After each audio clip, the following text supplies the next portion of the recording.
En manchette ce soir, fermeture temporaire de la scierie de Béarn. 120 employés de chantier Chibougamau perdent leur emploi. On doit se résigner à lancer la serviette pour quelques semaines, quelques mois tout au plus, pour le moins longtemps possible. Rwanda aura finalement sa maison de deuxième étape pour les femmes victimes de violences. Nous, juste de savoir que le projet va avoir lieu puis qu'on va démarrer sous peu, bien, pour nous, c'est une bonne nouvelle puis c'est un grand avancement. Et nouvelle image de marque des centres de formation professionnelle de la région et du nord du Québec. La formation professionnelle se renouvelle constamment. Les enseignants se tiennent à la fin de pointe et on travaille de plus en plus près des industries.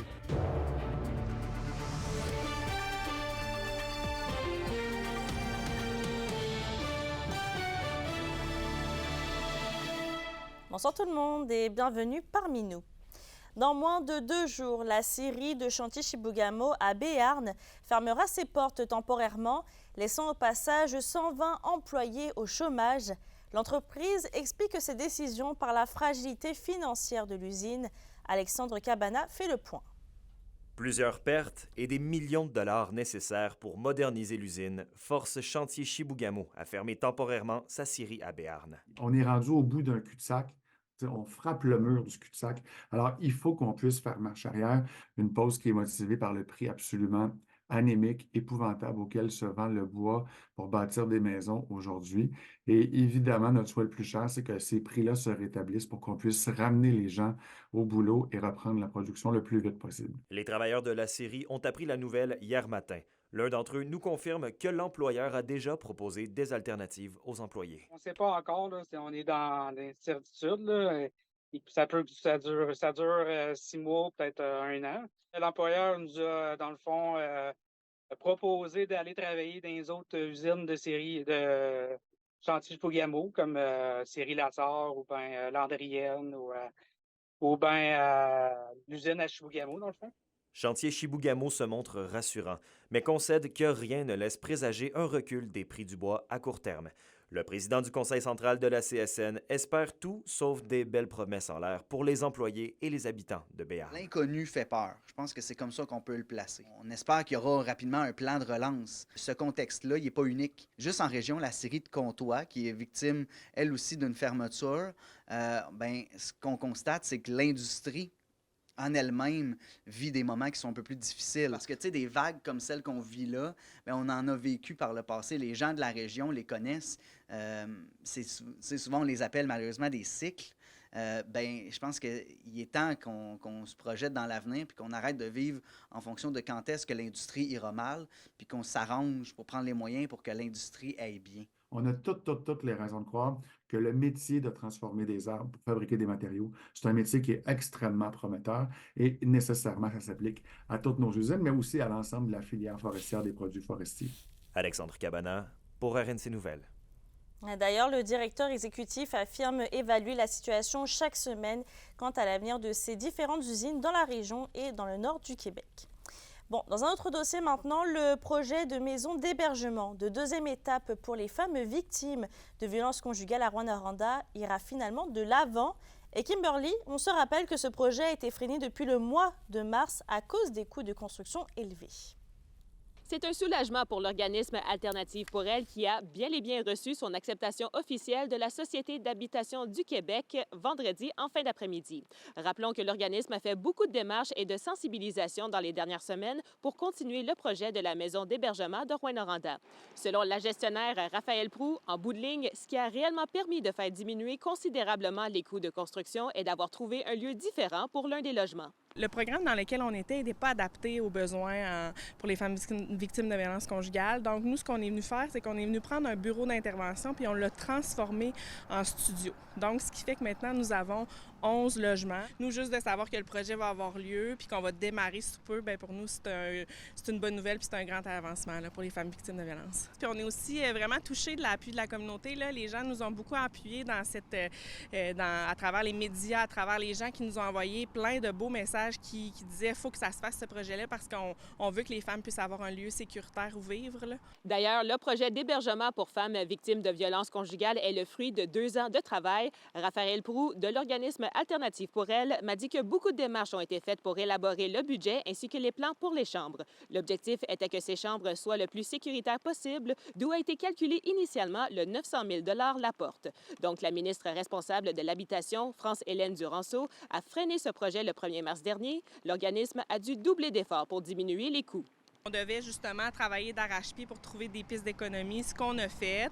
Fait qu'aujourd'hui, vendredi passé, quand on a reçu cette nouvelle-là, c'était merveilleux là, de penser qu'on va pouvoir offrir ça aux femmes et aux enfants là, sous peu. Aussi, beaucoup de possibilités dans l'idée de peut-être avoir un logement qui est sécuritaire pour des femmes qui sont toujours en danger, mais aussi d'avoir un logement à prix raisonnable. On évalue qu'on devrait être dans le projet de construction pour encore au moins pour les 2 prochaines années. Fait qu'on a espoir qu'à l'été 2025, on va avoir un bâtiment de prêt là. S'il n'y a pas d'imprévu, les travaux de la maison d'hébergement pour femmes victimes de violences conjugales à Rouyn-Noranda devraient débuter durant le mois de mai. Merci Kimberly. Dans un autre dossier maintenant, ce matin, les 6 centres de formation professionnelle de l'Abitibi-Témiscamingue et du nord du Québec ont lancé leur nouvelle image de marque dans le but de demeurer attrayant pour les étudiants. Qu'Emilia Laliberté était sur place. Destination FP, ta formation professionnelle sans détour. C'est sous ce nom que les centres de formation professionnelle de l'Abitibi-Témiscamingue et du nord du Québec lancent leur nouvelle image de marque pour promouvoir et valoriser leurs 42 programmes d'études. Premier objectif, bien sûr, d'augmenter nos inscriptions en formation professionnelle. En contexte de pénurie de main-d'œuvre, parfois on manque d'élèves dans nos programmes de formation, même que des fois certains programmes ne peuvent partir faute d'élèves.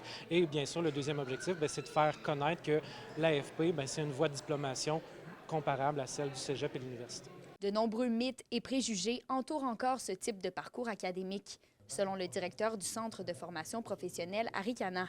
Il estime pourtant que l'offre de cours s'est diversifiée à travers les années et qu'elle répond davantage aux besoins actuels des étudiants et des entreprises. La formation professionnelle se renouvelle constamment.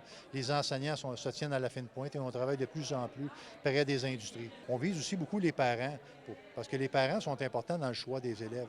Souvent, l'élève a un choix suite à avoir rencontré le conseiller en orientation scolaire. Puis quand il arrive avec son projet de vie ou son choix, à l'occasion, les parents, la famille vont lui dire « va pas là, formation professionnelle, c'est pas pour toi ». Peut-être ce qu'on pourrait faire, c'est dire à notre jeune, termine ton secondaire 5 si tu veux terminer, et ensuite de ça, va en formation professionnelle. Les centres de formation jugent qu'ils ont la capacité de rejoindre des élèves ayant différents cheminements scolaires, comme la plupart des enseignements ne durent que quelques mois. C'est d'ailleurs le cas pour Estelle Rondeau et Laurie Sanson, qui ont toutes deux étudié au campus de Val-d'Or. C'est vraiment concret comme formation. On a des milieux de stage qui permettent de voir aussi quelle ambiance, quel milieu qu'on voudrait vraiment plus travailler. Moi, de mon côté, c'était vraiment pour changer de qualité de vie, changer, avoir plus de temps, plus d'argent, pouvoir vivre mes rêves avec moi et mon conjoint. Ça a vraiment été une surprise pour nous que de savoir que c'était disponible. C'est pour ça qu'on a choisi ça. Un site Internet qui rassemble toutes les informations des programmes va être lancé dès la semaine prochaine et un premier guide régional des formations sera aussi disponible à l'automne prochain. Qu'Emilia Laliberté, RNC Nouvelles, à Val-d'Or. Ça fait maintenant bientôt 10 ans que Cindy Ruperthouse est portée disparue. La Sûreté du Québec rappelle que cette disparition fait toujours l'objet d'une enquête sous la responsabilité de la Division des disparitions et des dossiers non résolus depuis 2020. Et on rappelle que le 2 septembre 2014, la famille de Cindy signalait ne plus avoir de nouvelles alors qu'elle aurait été vue pour la dernière fois en avril de la même année à proximité du centre hospitalier de Val-d'Or. Une récompense de 40 000 $ est offerte par Jeunesse au Soleil à celui ou celle permettant de retrouver Cindy Ruperthouse. Dans le monde municipal maintenant, un peu plus de 3,8 millions de $, c'est le surplus dégagé par la ville de Rouyn-Noranda l'an dernier, en 2023. L'administration Dallaire explique que ce surplus par des revenus qui n'étaient pas prévus au budget, notamment des aides gouvernementales pour des projets et la vente de terrains. La dette de la ville est pour sa part diminuée de près de 2 millions de $ pour s'élever à 143 millions. Et quant aux dépenses de fonctionnement, elles ont respecté les prévisions budgétaires. La priorité reste quand même la réfection des rues et chemins, mais la mairesse Dallaire concède que cette gestion de l'état des routes n'est pas simple. Bonne nouvelle. Et aussi, ce qu'on a dit ce soir, c'est qu'il y a une diminution de la dette, mais ça, c'est parce qu'on a aussi choisi de reporter certains projets, étant donné le taux élevé, le taux d'intérêt élevé, mais rien n'est en péril, là, mais Vraiment, on respecte tous nos ratios au niveau de la politique de gestion de la dette. Alors oui, ce sont de bonnes nouvelles. Vos réponses à la question du jour TVA. Une présentation de la Clinique infirmière Nord-Ouest partout dans la région. Nous vous offrons des consultations rapides avec des infirmières et infirmières praticiennes spécialisées et un nouveau service de téléconsultation. Contactez-nous pour plus d'informations ou visitez notre site Web. Et à la question du jour, on vous demandait « Êtes-vous satisfait de la gestion des finances de votre municipalité ?» Vous avez répondu non à 65%. On fait maintenant une petite mise à jour sur les entraves routières causées par les inondations. En Abitibi-Ouest, la route principale à Hautier-Nord, entre l'intersection avec la route principale, chemin des 6 et 7e rangs de Chazelles et le chemin de la Sablière est fermée. Il y a aussi une réouverture complète de la route principale à Hautier-Nord entre l'intersection avec la route principale, chemin des 6e et 7e rangs de Chazelles et l'intersection avec la route 109 à Iou-Ichi-Bejems. Dans le monde syndical, la ville de Val-d'Or et le syndicat des pompiers et pompières du Québec ont signé une convention collective pour une durée de 7 ans. Les deux organisations sont représentées par le syndicat canadien de la fonction publique. Parmi les changements, on a le passage au quart de travail de 24 heures à compter de 2025, la restructuration des équipes, la bonification de plusieurs conditions de travail dont les congés maladie et l'assurance collective. Et en plus, dans le rattrapage salarial, les parties se sont entendues sur des indexations annuelles d'environ 3% pour la durée de la convention. Et d'ailleurs, en parlant d'entente, celle pour le renouvellement de la convention collective des 4000 ouvriers du syndicat de la fonction publique et parapublique du Québec a reçu l'approbation des membres. L'entente a été donc acceptée à 63% lors d'un vote électronique tenu du 19 au 22 avril dernier. Le président général du SFPQ, Christian Daigle, est confiant que cette entente va permettre un rattrapage salarial. En revanche, il a également entendu le message des membres qui ont rejeté l'offre et qu'il y aura toujours place à l'amélioration au niveau des conditions de travail. Sur un autre sujet, la Fondation du Rhin, division du Québec, lance officiellement ses activités de collecte de fonds en Abitibi-Témiscamingue. Et avec les 3 marches du Rhin qui vont avoir lieu en septembre à Lassa, Rouyn-Noranda et Val-d'Or, l'organisme espère amasser un montant de 60 000 $. 4 centres de dialyse sont présents dans la région et annuellement, ce sont près de 400 patients qui reçoivent des soins. Actuellement, 10 personnes sont toujours en attente d'une transplantation. Et la Fondation rappelle également qu'en 2023, 72% des Québécois inscrits sur la liste d'attente d'organes espèrent recevoir un rein et le temps d'attente moyen pour une greffe est de 485 jours. Encore cette année, la région va être très présente pour l'événement phare de la Fondation, qui est la Marche du Rhin. Il y en a 3 de confirmés en région. On est en train de travailler aussi pour essayer d'en développer une à Ville-Marie. C'est beaucoup pour la recherche médicale, pour l'aide aux patients et pour l'éducation à la population en général sur la santé rénale et le don d'organes. L'indice boursier minier au TVA Nouvelle 18h est une présentation de GFM Groupe Financier. Dirigeants d'entreprises et particuliers, fiez-vous aux experts de GFM pour vos placements, assurance de personnes et assurance collective. Car pour vous, ils vont au-delà de la finance. Dans quelques instants, on vous dévoile en exclusivité un des artistes qui va jouer à Cisco en lumière le samedi durant la soirée TVA.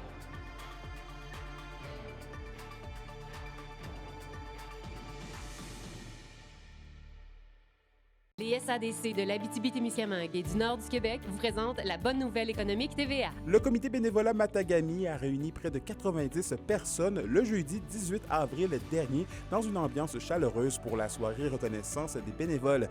Diverses animations étaient prévues afin de souligner l'importance de chaque contribution dans la communauté. Une soirée spectacle a également été organisée le lendemain pour les jeunes bénévoles de Matagami. Les SADC, partenaires de l'économie de la région.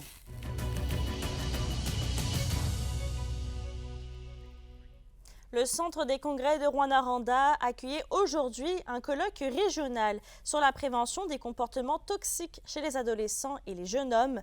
Anthony Dallaire a rencontré le conférencier Michel Doré, qui est sociologue de l'intimité et de la sexualité.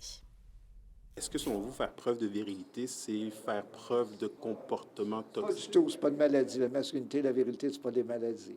C'est quand un gars pense qu'être masculin ou être viril, ça exclut le féminin en lui. Donc, s'il pense, pour être viril, là, faut pas que j'écoute les autres, faut pas que j'ai de sympathie, ni d'empathie, ni de compassion. Ça, c'est pour les filles.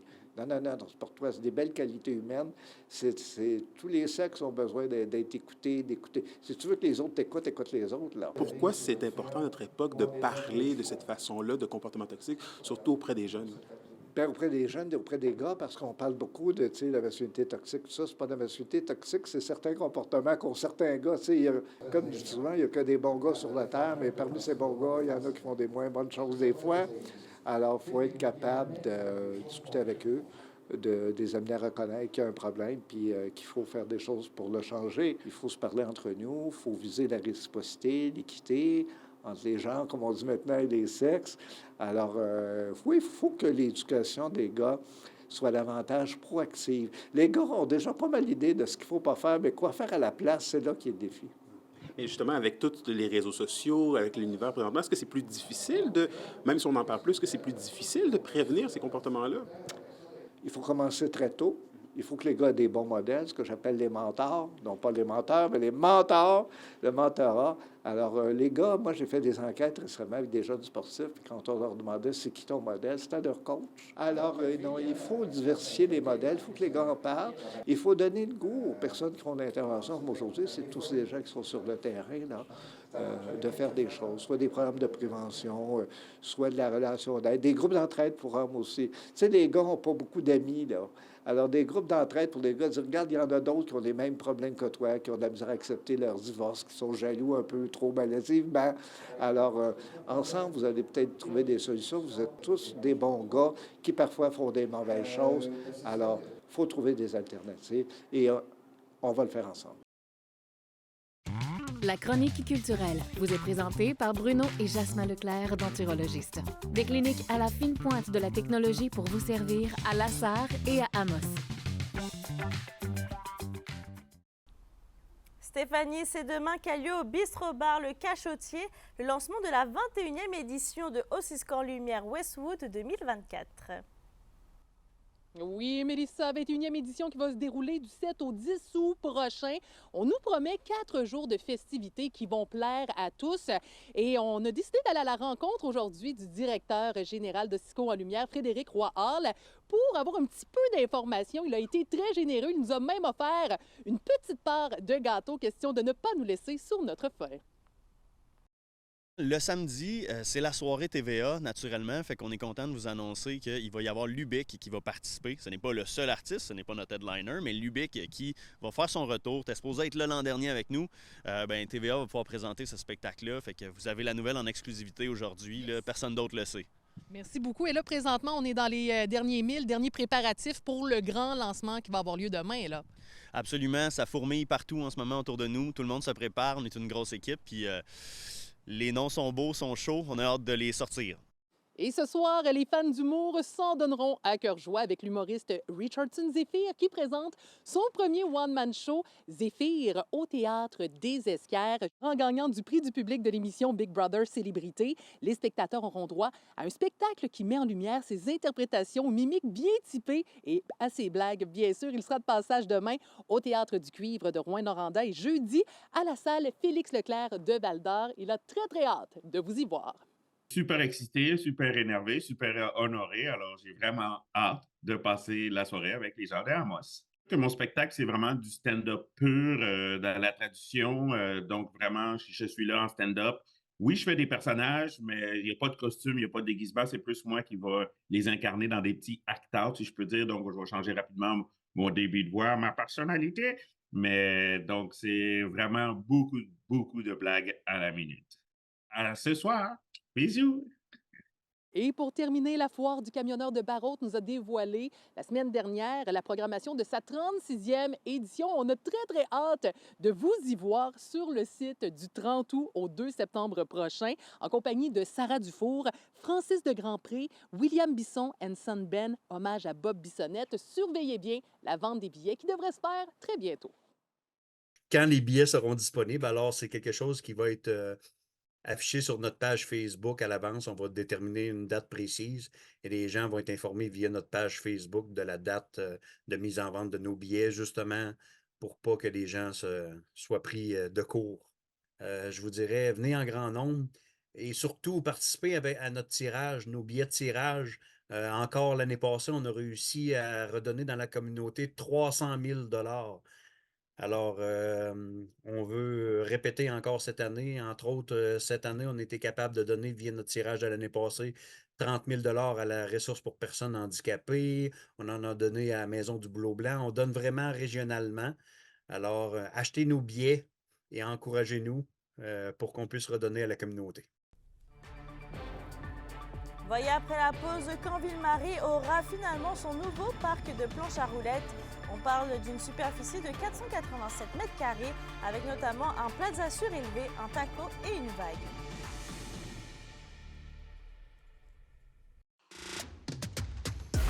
Les sports vous sont présentés par Thibaut GM, votre concessionnaire de confiance à Rouyn-Noranda, là où qualité et choix se rencontrent.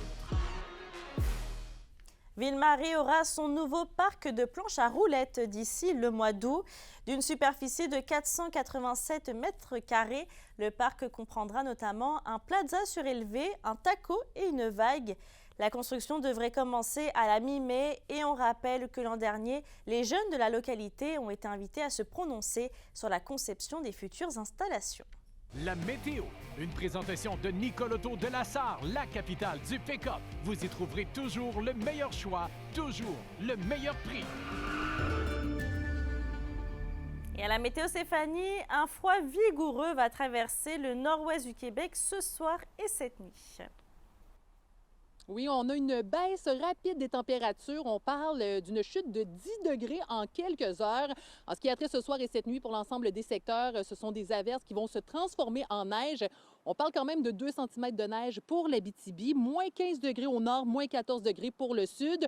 Demain, ça se dégage tôt le matin pour l'Abitibi avec un maximum de plus 1 degré. Si on se déplace maintenant vers le sud, on a du beau gros soleil pour le Témiscamingue avec un maximum de plus 1. Et un aperçu maintenant pour jeudi. C'est plein soleil sur l'ensemble des secteurs avec un maximum de 9 degrés. Passez une excellente soirée. Merci Stéphanie. Et je termine avec une dernière mise à jour routière. La circulation est en alternance pour une durée indéterminée sur la route 395 à Amos, la route du village à Rapid-Danseur. Par contre, le pont couvert Mollesworth est rouvert à Macamic. On se retrouve demain au bulletin du midi. D'ici là, je te souhaite de passer une excellente soirée et à demain.